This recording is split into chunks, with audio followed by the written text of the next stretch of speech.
Hamas ने Israeli लोगों पर किया बड़ा हमला।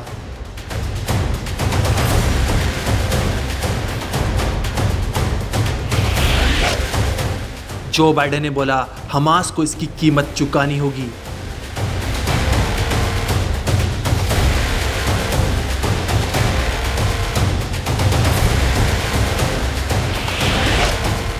इजराइल और अमेरिका ने भरी बदले की हुंकार। हमास और इजराइल का युद्ध किसी से छिपा नहीं है। कुछ हफ्ते पहले हमास के चीफ इस्माइल हानिया की मौत हो गई थी।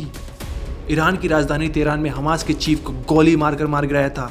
ईरान के अनुसार इस्माइल की हत्या इजराइल ने कराई थी। हालांकि इजराइल ने हत्या की बात को बिल्कुल दरकिनार कर दिया था, लेकिन अब हमास ने ऐसा कारनामा कर दिखाया है कि जिसके बाद इजराइल के साथ साथ अमेरिका भी दहशत में आ गया है। हमास ने गाजा में इजरायली और अमेरिकी लोगों की हत्या कर दी है।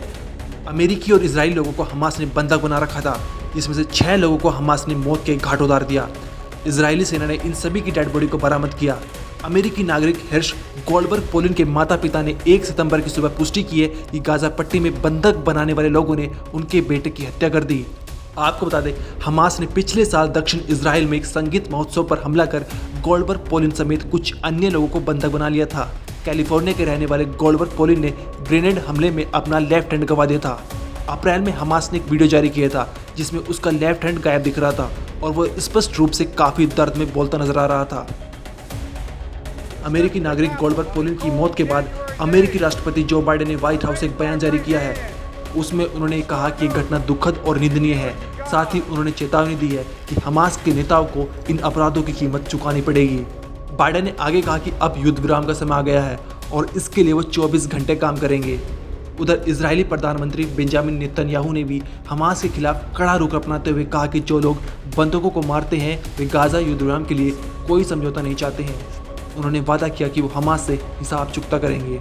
साथ ही गोल्डबर्ग पोलिन समेत 6 लोगों की हत्या हो जाने से इजराइल के प्रधानमंत्री बेंजामिन पर बाकी बंधकों की सुरक्षित घर वापसी सुनिश्चित करने के लिए समझौता करने का दबाव बढ़ना भी तय है। बेंजामिन ने समझौते को लेकर कड़ा रुख अख्तियार किया है और कहा है कि बंधकों को वापस लाने के लिए सैन्य कार्रवाई की जरूरत है। इस दरमियान इजरायली रक्षा बल यानी आईडीएफ ने भी घटना की पुष्टि की है। आईडीएफ के प्रवक्ता रियर एडमिरल डेनियल हगारी ने बताया है कि लोगों को आईडीएफ सैनिकों के पहुंचने से कुछ समय पहले ही क्रूरतापूर्वक मारा गया था। ब्यूरो रिपोर्ट क्राइम तक।